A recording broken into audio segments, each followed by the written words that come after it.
Dr. Martin Luther King Jr. What a guy.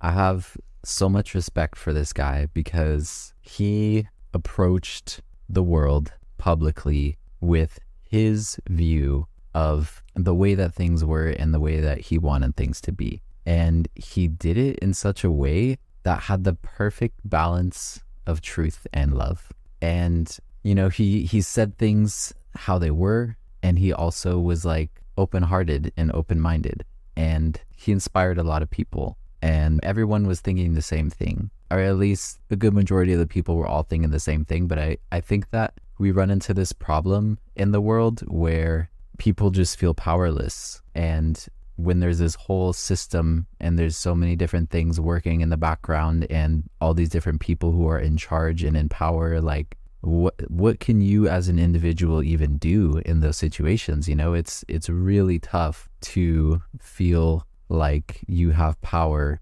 when you are just being absolutely crushed by the people who have power around you. And so I feel like the kind of thing that Martin Luther King was talking about is very similar to the way that the world is today. And I think that we've made a lot of steps toward progress and toward that vision that he talked about of, you know, brothers and sisters sitting at the same table, like everyone just living together in harmony. Like that is the vision, and we're closer, but also we have a long way to go, and we are in a tough spot as a whole entire civilization. And yeah, there's just a lot of things going on in our world that I feel like need to change. Why don't you start us off, Kenz? What was one of the things that is going on in this world that's kind of like a big problem? Yeah, the school systems is something that I get kind of the inside scoop of. I am currently working in a position where I teach inside of a school.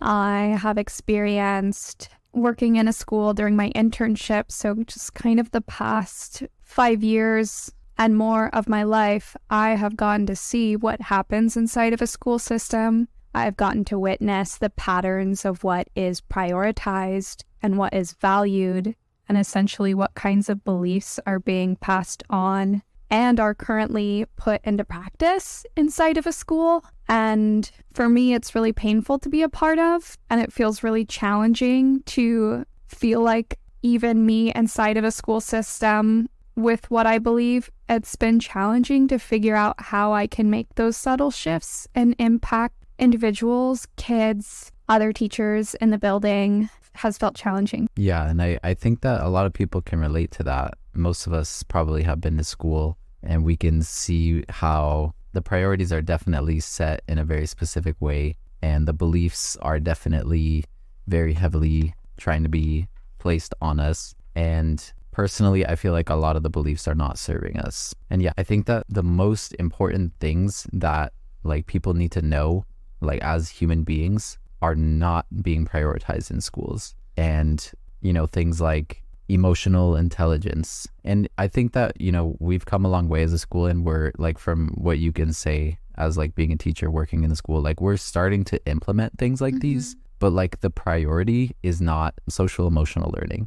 The priority is not, you know, internal work and, you know, self-regulation and learning about beliefs and manifestation. And I mean, you know, we're not teaching anybody about wealth or finances or business, and we're not teaching anybody just how to solve like the daily problems that we face as humans. And I think that that is something that really, really is hurting our world in like a lot of different ways that are not like direct, but they're very indirect, and they're like very obviously come from the way that we grow up and the way that we're raised and the way that the school teaches us to prioritize things. I've also met lots of educators that I really look up to and I really value, and there are educators that I know where I really genuinely believe that we share these same values of emotions are important, emotions are here to guide us, and they're meant to be felt and listened to, whether you're in a lesson or not. But I do feel like even when there is a person like that inside of a school, there's still a kind of pressure that is placed on teachers and educators to meet different priorities that don't vibe with, for example, emotions as a value. Yeah, that's a good point. And like, I know that I've heard stories from you where, you know, you talk about how there's like a teacher giving a lesson and there's a kid who's just like crying in class, and like the teacher doesn't stop to try to work with the kid who's crying, but instead they prioritize teaching the lesson. In the school that I currently work in, kids are rewarded for putting their emotions on hush. Kids are rewarded for keeping things inside of them, and they are punished. Things like free time and physical rewards are being taken away for things like big emotions or meltdowns. And I feel like, you know, a lot of these kids with the bigger, more intense emotions are younger, like ages 7 and below. And I know that that is when our subconscious brain is being molded, like to the most extent. And so to be sending these messages that say emotions aren't okay, I think that that is an extremely big problem. And it's something that is not setting kids up for success, and it's not setting these kids that will then become adults up for success. And it's just really painful to watch and be a part of. I was looking into how often and how much time we spend in schools. We spend an average of 6 hours a day in school. That's about 30 hours a week. That's a little below like a standard job. But when you look at things in the grand scheme of a year, it's about 1,080 hours. And then when you look at things in the grand scheme of your life, just looking at the part of school that is mandatory, so like kindergarten through high school, it's about 8,884 hours. And I just think that's a lot of time to be spending in an environment that doesn't prioritize and value beliefs that are going to be self-serving for individuals. And then especially just looking at those younger kiddos that are going to school, whether it's starting from kindergarten to beyond or even well before that, to be spending 3,000 plus hours of your life when you're in that critical time of your subconscious mind being created. That's just scary to think about. It's really scary. When you think about it that way, just as far as like how much of your life you're actually prioritizing to like be in this environment where you're not being helped to create beliefs that are actually going to be serving you, like that really does take a hit on people. I feel like we know as adults to go back and identify a belief that does not serve you and then actually change that, like go into your subconscious mind and become conscious of whatever that belief is and change that belief. That takes an extensive amount of energy and effort. And so to be planting so many of these different beliefs inside of kids at such a young age that are then going to be carried with them through adulthood, it doesn't have to be that way. And yeah, that's why we're here to talk about that as a problem and our solution for that. And yeah, I wanted to say too, so one of the things that I found was that 89% of, okay, there was a study, obviously. 89% of people say that life would be easier if they learn more practical skills in school. And the average person in this study said that they didn't truly grasp adult skills until they were 29 years old. Wow. And so the fact that people are not being taught like the life skills that they need in school, and they have to go into adulthood without knowing life skills and not even figuring it out until you're 30 years old, like that's ridiculous to me. But yeah, I mean, along with the problem of schools and the education system, I think that there's a lot of other problems. One of the ones I want to talk about is the financial system and the way that it's set up right now. So as of right now, and these are all just going to be like estimates, but the top 10% of the wealthiest people in the world own 76% of all the wealth that exists. The bottom 50% only own 1% of the wealth. And the bottom 20% have a negative net worth. Wow. And so that kind of just puts things into perspective as far as like, there are people who are making insane amounts of money, and then there are people who can barely survive because of the way that their financial situation is set up. And, it seems really unfair. And for a lot of people, even if they did want to try to start from where they are and build wealth, it would take massive amounts of energy, as well as like massive amounts of training and learning and practice that most people never receive ever in their life. And even when you go and actively look for training about how to create financial abundance in your life, there's no like set place to go and look for that. You kind of just are, in this world of the internet, and you have infinite options to just go and look stuff up. But like most people don't get that kind of like guidance and mentorship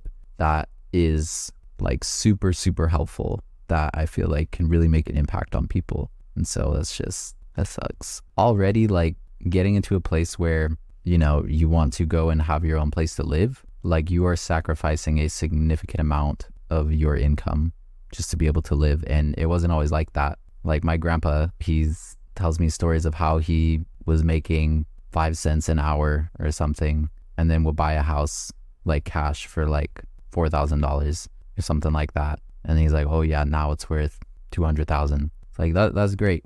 And when you look at the math, it's like the difference in the ratio of the amount of income you make compared to the price of a house has significantly increased, to the point where most people can't even buy a house until they're 40 years old. And so there's just a lot going on with the financial system, and I feel like it's really having an impact on a lot of people. And part of that is like the homeless population. Like I wasn't able to go and do research and find like statistics or anything, but there's obviously a lot of homeless people in the world, and it just sucks, because like there's these people who are just living on the streets, and then there's these people who have billions of dollars in the bank or in a business or whatever. And it's like, come on. But this kind of leads me into another one of the problems that I wanted to talk about, was our criminal justice system. So the way that things work, if you commit a crime and the crime is bad enough and you get judged as guilty, then you spend X amount of time in prison. And I feel like most people understand or have an idea of what prison is like. And it's not like a place where you go and you learn or you grow or you become a better person. It's like hell, basically.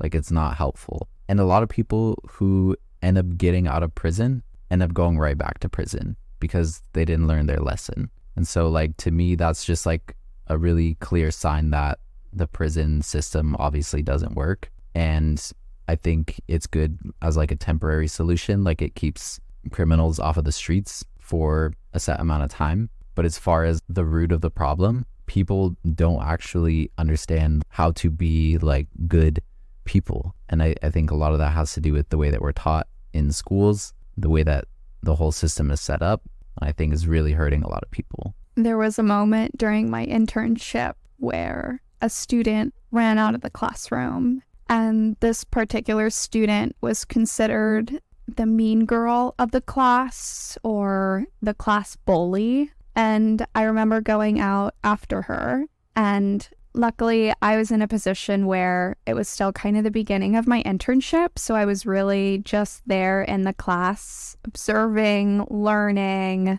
from my mentor teacher, who was the one leading and facilitating the whole group. So I was in this moment of opportunity where I had all the time in the world to hang out with this student in the hall and figure out what was going on an emotional level. And that is something that I have found now, being a teacher, the one that is leading and facilitating the full class. That moment right there is rare, to be able to have this time to fully invest yourself in what is going on with an individual. So I did take that opportunity, and I remember we sat in the hall with our backs against the wall, and I just kind of checked in and, asked her about what was going on. And, there was a moment where we just kind of sat in silence, and it was clear that she was angry. And she told me about how she was upset by the way that other kids in the class were making her feel. And she told me that that's why she picked on other kids or called other kids mean names. And I asked her if she thought that calling kids mean names was something that was helpful to the situation, because she had told me moments before that what she really wanted was to feel loved by other kids. And when I asked her that question about, do you think that this is helpful? Is this working? Is this getting you what you want? She told me no. And I asked her, why do you continue to choose this behavior? And she told me she didn't know anything else that would work. She didn't have any other tools that she knew that were ready for her to access to create a different result. So she was trying the only thing that she knew that could, in her words, make people feel the way that she felt. And I think that kind of goes back to the prison system, where you talked about people not learning the lesson and just getting right back into the prison cell. I think people are innately good and loving, and sometimes things just get a little messed up and we don't always know what to do, and we're just working with the tools that are readily available to us. And so I'm excited to talk more about some of the tools that we have to share, some of the ideas that we dream about for the future of prison systems with society at large. And I just feel like that little moment that I just shared with the student in the hall is a great example and symbol of what is going on in society. Wow. Yeah, that is super powerful. I love how you looped that around. And I feel like when you think about it, a lot of the problems in our world today can loop back around to our education system and the way that we are raising children, which are basically like the future of the businesses and, the whole entire world. Like, everyone was a child at one point, and we're not being taught the things that we need to be taught. And it's really hurting us. I have watched kids try to jump through so many hoops and go through these extreme measures just to feel connection, just to feel like they have friendship in their life. And I would love a reality where society prioritizes connection and showing people how to genuinely do that, because I think that even at a very, very young age, that's something that we want, and that's something that we need. And that's something that we're always trying to achieve, whether it's conscious or unconscious. Yeah, that's a really good point. And I think that, as a kid, that is definitely something that we prioritize, is connection. And that, like, we realize when we're a child that, like, that is the most important thing. And we realize that, like, that's really what we want. And then somewhere along the lines, I think a problem is we get taught that there are certain things that are more valuable, and like that connection and love is not very important. And obviously it's taught in very indirect ways, but I think that reflects in a majority of the businesses of the world today. The businesses of the world are not built on a foundation of love. They're not built on a foundation of truth. They're built on a foundation of, let's see how much money we can make. Yeah. And the problem when you're valuing money over love and truth is you hurt a lot of people. And I mean, like, food companies, they're so focused on finding the best way to make the most money with food products that they load these food products, especially here in the United States, with chemicals and preservatives just to be able to make the process of creating food more cost efficient and more convenient. But, like, at what point are we going to actually stop and realize that those things are causing health problems? Like, that's a fact, and people are just not admitting that. Yeah, I mean, if you Google it, these chemicals that are in the fertilizer, it literally says it threatens human health, and even beyond that, it threatens the health of the world and the universe through air pollution, water pollution, gas emissions. And the really sad thing is, when you look at the numbers, there's about 2 million food farms in the world, and less than 20,000 of those farms are organic. That is less than 1% in the United States. Wow. And I think most of us know this, but organic farms are the ones that use things like manure to fertilize what is being grown, rather than chemicals and things that are harmful to the human being. That's crazy. Yeah, I didn't know that, but that definitely makes sense. I mean, there's a lot less organic food than there is just processed like garbage that's like not even actually food. And like that's what a majority of the people eat, which is really sad because that has a huge impact not only on your health and your physical body, but like you said, the world, the environment, also your emotions, your mood. When you are not actually consuming healthy, legitimate food, your body knows that and it reflects that. And Your vibe reflects that. your vibe will, and just your actual physical body. And I think that with all of this kind of tying together, creating all of these mental and physical health problems for people just through all of our lack of truth and love in our world kind of leads us to this point where we require medical attention. And that brings us to the next problem. Healthcare is so expensive and it is so insanely driven off of profit, just like all of the other businesses that we're talking about, when it really should be based on helping people and healing people. And it's not. It's the healthcare system is putting band-aids on severe wounds. They're not treating the root cause of anything, and they are draining people's wallets just like for nothing, like just to get people back in there and to just have them keep coming back over and over and over again. Like the goal of healthcare is not to help you so that you never have to visit again, is to make sure that you're coming back and that you buy more subscriptions. I agree with that. Prescriptions. Yeah. I know that I have personally experienced being in and out of the doctor's office and being prescribed the same medication and then getting to a point where I felt like I intuitively knew what was going on with myself, and I advocated for that to be treated. And I just was not heard, and I was just continued to be passed on this same prescription that just kept me cycling in and out. Like the thing would be cleared and then it would come back. The thing would be cleared and then it would come back. And it was really frustrating. And for me personally, it wasn't until I went to a naturopath where that specific individual that I worked with tackled not only the physical condition, but also what was going on emotionally, and gave me a prescription. My prescription actually involved like lowering stress and limiting this like impulse to people please. Like that was actually what she told me. And then on top of that, some more natural remedies like probiotics and things like that.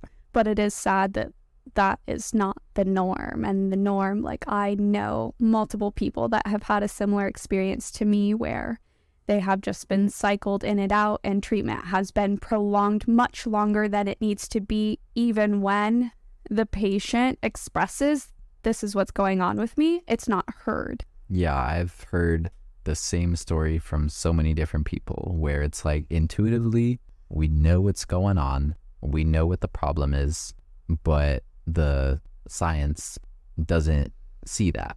And yeah, it just creates that cycle that you talked about of being filtered through the healthcare system over and over and over again, and just helping them create a whole bunch of money for themselves, when really what should be happening is you should be getting help, you should be getting healed, and then you should be, not giving them all your money. Also, it just extends again back to the point of education, because doctors are not en masse being taught about the root of emotional trauma and that how that translates to the physical. I've worked with many doctors that just see things in a very black and white way, in a very scientific way, which I think is great to an extent, but they don't go beyond the point of seeing things as energy and seeing things as internal as well as physical.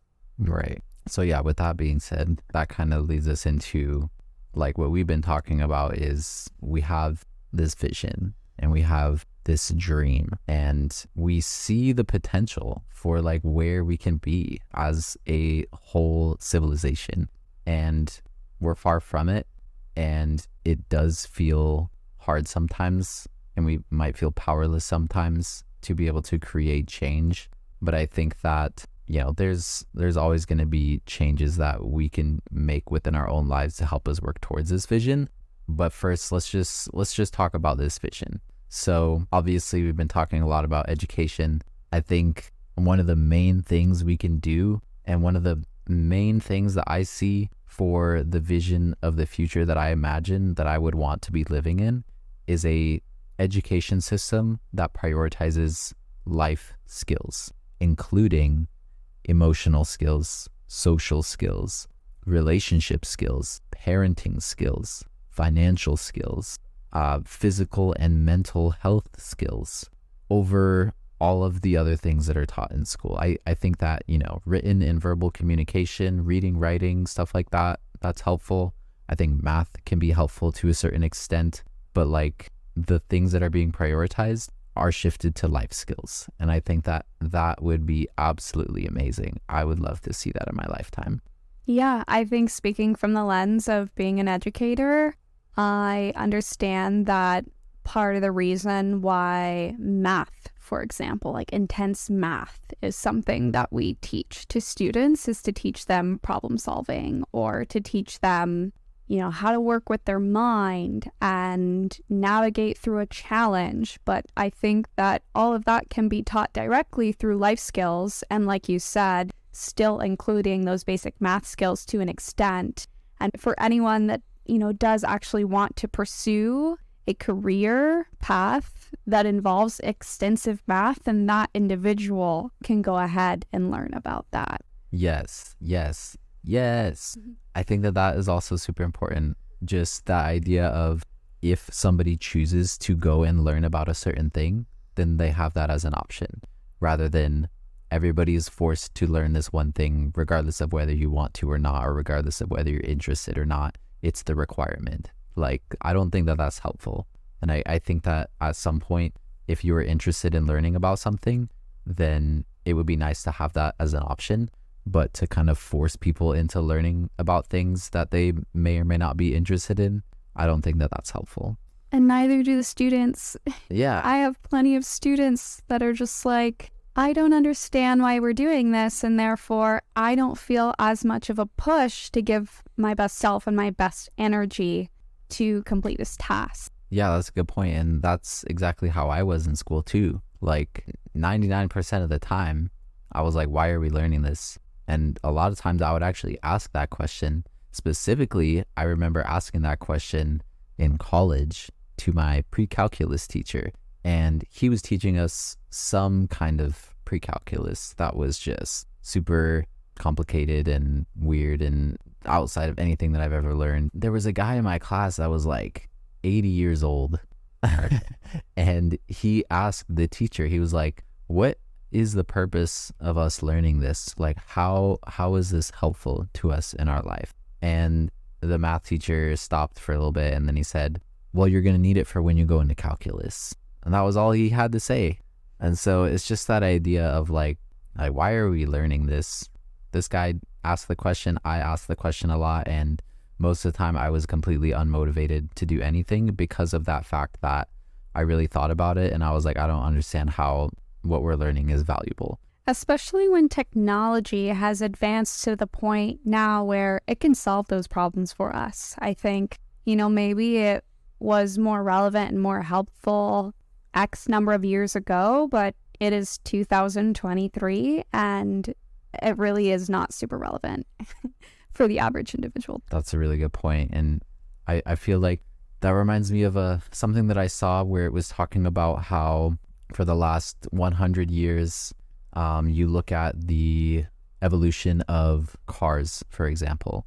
You look at the evolution of airplanes. You look at the evolution of technology. You look at the evolution of just like human civilization in general, buildings. And then you look at the evolution of the school system, and it's exactly the same. Hasn't changed in 100 years. I believe it. Yeah, it's ridiculous. But yeah, so going back into this vision, this goal, when it comes to our criminal correction plan, I think that it would be really helpful to, instead of having prisons, which I don't think serve any value other than having criminals be off the streets, I think that should be turned into like a rehabilitation center and like a learning center for people who somehow if our education system was teaching in a way that we imagine, if that somehow didn't work out and the person ends up going into their life and still ends up being this type of criminal person who causes harm to others, then we can kind of reintroduce them into this system where, yes, they're locked up, kept away from other people for a little while, but we're teaching them and we're giving them love because they deserve love just like everyone else. And we're giving them the resources that they need to actually get back on their feet, rather than just saying, you're locked up for X amount of years are done, go back into the world, good luck. You can't get a job, can't buy a house, you can't get a loan, like you can't do anything. So yeah, I think that would be really helpful. And I think that along with that would just come that idea of forgiveness in general, like forgiving people for making mistakes. I think that is something that is extremely undervalued. Forgiveness. I think that when you can forgive people and when you can show love to somebody, even with the mistakes that they've made, not only do you feel better, but the other person feels better too. It's a win-win. It just creates a lot more love in the world. And I think that's what we need. That is especially what people need when they have done harm to another person. I tell kids this all the time: hurt people hurt people. So if someone has harmed another person, they have to be in an excruciating amount of pain to inflict that kind of pain and harm onto another human being. And that just goes back to this same belief that I have that all humans are good innately. And it really is when we feel hurt ourselves that we go and we hurt other people. It's that same idea of me and that student in the hall saying, I'm doing this because I want people to feel the way that I feel. I think that's exactly what is going on with the prison system. Definitely. On that same topic of forgiveness, I think that when it comes to finances, it can be really helpful to have a system set up that, again, we're already helping people learn about finances in the education system. Ideally, people are still going to make mistakes. People are still going to take some risks and get in over their head and end up in a place where they did not plan to be. And I think that it would be nice to have some kind of forgiveness systems to help people who are in these kind of situations. And I think we kind of do already, like there's bankruptcy. That is a forgiveness type of system, but we could even go further. And I think that on top of that, it could be really helpful to find some way to help the people who are making like ridiculous amounts of wealth be like required to give some of that up. Because I mean, like if you make $1 billion, for example, let's say in 1 year you made $1 billion, let's say that you were required to give up 20% of that and give it back to the world in some way, shape, or form, whether it's a system that's set in place that kind of helps organize where that money goes or something else. That still leaves you with $800 million. Like, what are you gonna do with all of that? Like, you can, like, I don't think that at that point, like, it's gonna make a significant impact on your lifestyle at that point. If you are the person in that position where you're having to give up $200 million, but you get to keep 800 million, I think that you're gonna be okay, And I think that the tax system right now is really messed up. I don't know if you know this, but a lot of the wealthiest people in the world pay almost no tax, and a majority of the taxes in the world are paid by the lower class employees of the world, which is really, really sad to think about, because it's like, these are the people who don't have a lot to give, and we're just taking from them. The government is taking from them, whoever is taking from them. That's real? That's real. What is the purpose? Like, if you Google that, what is the purpose? Selfishness. It's interesting. Yeah. Basically what it comes down to is there's a bunch of different loopholes and a bunch of different ways to set up businesses, set up trust funds and all these different kind of things to be able to move money around in certain ways that makes it so that you can avoid paying taxes. But like for the average person whose main source of income is an employer, they don't have those options to be able to move money around in those kind of ways. And so like they end up paying a ton of money in tax. At least as like far as a percentage. I think that that would be something in my dream, in my vision of the future, that wealth gap where the top 10% of people have 75% of the wealth. Like that does not seem right at all. And the bottom 50% have 1% of the wealth. That is so messed up. I want to close that. I want to see more people living a life of abundance, and I want to see more people, like, when they get to that point where they're reaching success financially, they're giving. Like, I want to see that. I want to see businesses that get to that point where, wow, we've made it, we're making a ton of money. Let's change our focus from making a bunch of money to actually providing value to people. And I think that in the long term, at least in my vision, in my dream, I see the businesses that are the most successful are going to be the ones that are prioritizing love and prioritizing people and prioritizing truth, versus the people who are prioritizing money. I think that they're going to eventually fall apart because that foundation is like, it's not sustainable. Yes. So just looping things back around to like what we can actually do, it's very simple. Every single person, regardless of where you're at in your life, like we all play a part in the way that people interact with each other, the way that the world works. And every single thought that you think, every single action you take, every interaction you have with every single person, every decision you make about how you spend your time is a vote for the way that you want the world to be. And so I think that what we can do as individuals to help us get towards this vision of a world that is living based on the values of truth and love are prioritize our own values and shift them towards truth and love, regardless of what that looks like. Like just making subtle shifts in our life and just like treating people with more love in your job, in your business, whatever it is that you do on a daily basis. Like bring love, bring truth, really try to just make a small impact. And if every single person did that, we would definitely make it to the vision that we're talking about here. And we're using this platform to give tools that we have, tools that we're learning about that help us in our individual lives make these choices of truth and love and practice these values of truth and love. We are here to share that and to give that as well.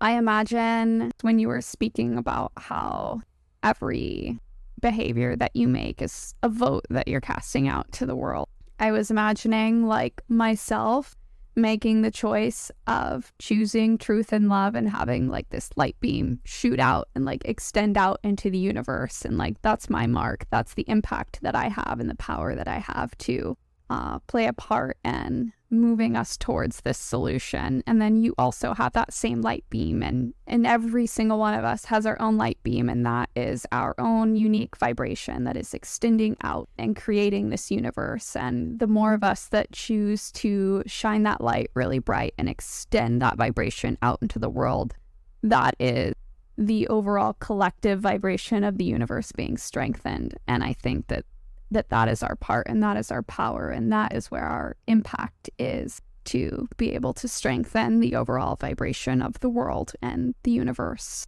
Yeah. And for some people, like we were just talking about, maybe you just don't know how to do that.